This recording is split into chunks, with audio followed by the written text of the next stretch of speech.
கடலூர் மாவட்டத்திற்குள்ளேயே நுழையக்கூடாது என்று தடை விதித்தீர்கள். அதை தவிடுபடியாக்கினோம்.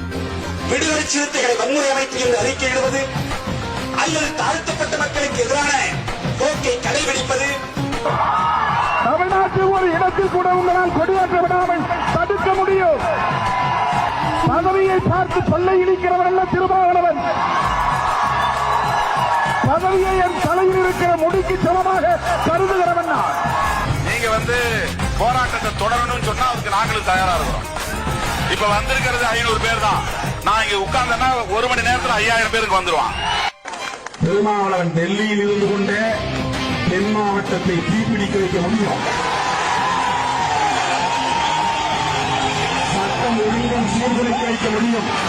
பேருந்துகள் ஓடாது, மற்ற வாகனங்கள் ஓடாது, விமானங்கள் நடக்காது, ரயில்கள் ஓடாது. அந்த நிலையை உருவாக்க முடியும். ஆனால் திருமாவளவன் ரவுடி அல்ல. திருமாவளவன் புரட்சியாளர் அம்பேத்கரின் வாரிசு.